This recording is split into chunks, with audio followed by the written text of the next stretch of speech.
Dear students, good morning. Macro economics यानी समष्टि अर्थशास्त्र की क्लास में मैं doctor Sunanda Devpura, associate professor, government Meera girls college Udaipur. आज हम उपभोग फलन यानी कंजम्पशन फंक्शन अथवा उपभोग प्रवृत्ति यानी प्रोपेंसिटी टू कंज्यूम के बारे में अध्ययन करने वाले हैं। ये जो उपभोग फलन है ये कीन्स का जो आय और रोजगार सिद्धांत है उसका बहुत ही इम्पॉर्टेंट पार्ट है। तो अब हम इस उपभोग फलन को एक्सप्लेन करते हैं कि व्हाट इज़ उपभोग फलन और उपभोग फलन क्या होता है, व्हाट इज़ कंजम्पशन फंक्शन। उपभोग फलन कीन्स के रोजगार तथा आय सिद्धांत का एक महत्वपूर्ण तथा अनिवार्य तत्व है। कीन्स के अनुसार देश में आय तथा रोजगार का निर्धारण प्रभावपूर्ण मांग के द्वारा निर्धारित होता है, और ये प्रभावपूर्ण मांग का कंसेप्ट हम लास्ट लेक्चर्स में कर चुके हैं। और प्रभावपूर्ण मांग मुख्य रूप से कुल उपभोग व्यय तथा कुल निवेश व्यय पर निर्भर होती है। अतः प्रभावपूर्ण मांग के निर्धारण में उपभोग फलन की महत्वपूर्ण भूमिका को मद्देनजर रखते हुए उसका संक्षिप्त विवेचन हम आगे करते हैं। तो उपभोग फलन का अर्थ या उपभोग प्रवृत्ति का अर्थ क्या है? उपभोग फलन अथवा उपभोग प्रवृत्ति का अभिप्राय कुल उपभोग फलन अथवा उपभोग प्रवृत्ति का अभिप्राय कुल उपभोग तथा कुल राष्ट्रीय आय के बीच फलनात्मक संबंध से है। प्रोफेसर के कुरिहारा के अनुसार उपभोग फलन तथा अथवा उपभोग प्रवृत्ति कुल उपभोग तथा सकल राष्ट्रीय आय इन दो समग्रों के बीच फलनात्मक संबंध है। इन दो समग्रों के बीच फलनात्मक संबंध को बताता है। इसको हम इस इक्वेशन की सहायता से एक्सप्लेन कर सकते हैं। C is function of y, C is function of y अर्थात उपभोग आय का फलन है। That means consumption is function of income, और यहाँ पर C उपभोग है और y राष्ट्रीय आय है, जिसमें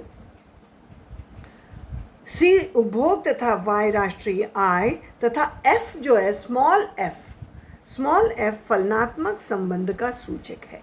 इसमें उपभोग यानी C स्वतंत्र चर, उपभोग यानी C परतंत्र चर है यानी डिपेंडेंट वेरिएबल है, और स्वतंत्र चर यानी राष्ट्रीय आय यानी इंडिपेंडेंट वेरिएबल y पर निर्भर करता है।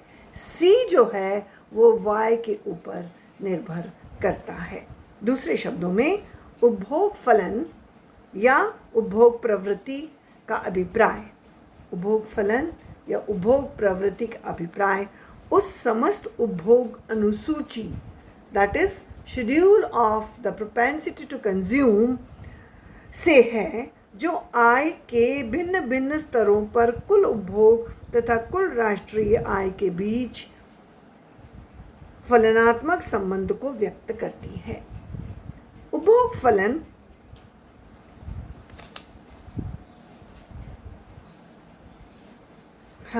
इसी में आगे यह अनुसूची जो schedule of propensity to consume है, यह बताती है कि राष्ट्रीय आय के भिन्न भिन्न स्तरों पर कितना कितना वास्तविक उपभोग होता है अथवा उपभोग संभावित है।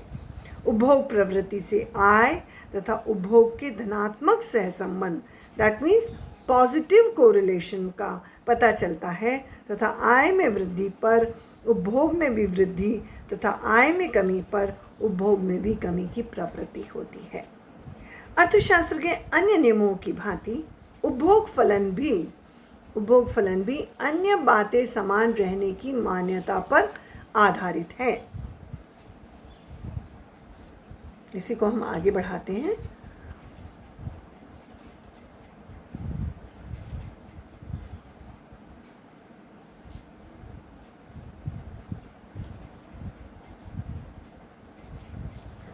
उपभोग फलन अन्य बातें समान रहने की मान्यता पर आधारित है, और उपभोग को प्रभावित करने वाले तत्वों को यहाँ पर स्थिर मान लिया जाता है। अन्य बातें समान रहते हुए उपभोग मुख्य रूप से आय पर निर्भर करता है। इस चीज़ को हम आगे एक डायग्राम की सहायता से जो ये उपभोग फलन है इसको बहुत अच्छी तरह से समझ सकते हैं। ये नेक्स्ट इसमें आपका ये डायग्राम आ रहा है जो ये एक्सप्लेन करता है कि उपभोग और आय के बीच, उपभोग तथा आय के बीच जो फलनात्मक संबंध है उसको ये डायग्राम बहुत अच्छे से एक्सप्लेन करता है।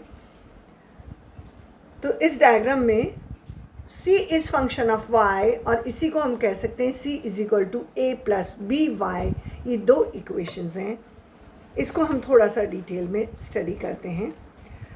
इस चित्र में y अक्ष पर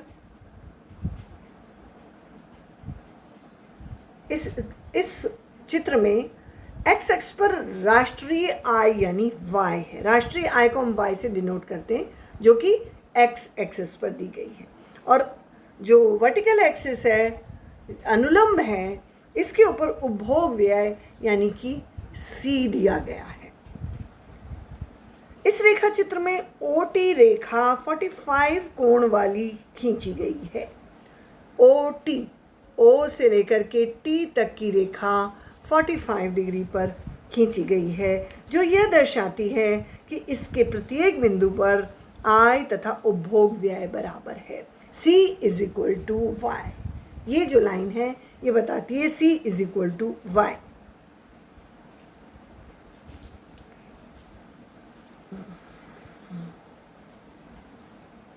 ओके, किंतु व्यवहारिक जीवन में बराबर है, परंतु जब आय में वृद्धि होती है तो उपभोग व्यय भी उतना ही बढ़ जाता है। इसके अनुसार C is equal to Y का अर्थ है कि जितनी आय में वृद्धि होगी उतना ही उपभोग भी बढ़ेगा। किंतु व्यवहारिक जीवन में उपभोग व्यय में वृद्धि आय में वृद्धि के मुकाबले कम रहती है, जैसा कि रेखा चित्र में CC कर्व के द्वारा बताया गया है। ये CC कर्व जो है व्यवहारिक रूप में आय में वृद्धि के बाद में उपभोग में कितनी वृद्धि होती है उसको बताता है। यह उपभोग फलन अर्थात उपभोग प्रवृत्ति वक्र है जो ये बताता है कि उपभोग आय का बढ़ता हुआ फलन है। C is function of A plus B Y. रेखा चित्र में B सम विच्छेद बिंदु है यानी ब्रेक इवन पॉइंट है। This B point is break even point, जहाँ कुल उपभोग व्यय C तथा कुल राष्ट्रीय आय Y के बराबर है।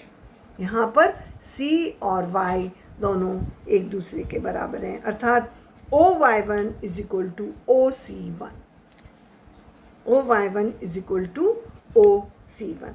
पर जब राष्ट्रीय आय बढ़कर OY2 हो जाती है, OY1 से बढ़कर जब राष्ट्रीय आय OY2 हो जाती है तो उपभोग व्यय बढ़कर OC2 हो जाता है।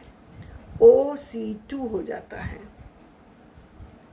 उपभोग व्यय C1 से बढ़कर C2 हो जाता है, किंतु उपभोग में वृद्धि आय में वृद्धि के मुकाबले कम है। That means change in Y, जो आय में वृद्धि है, से change in consumption, change in C कम है।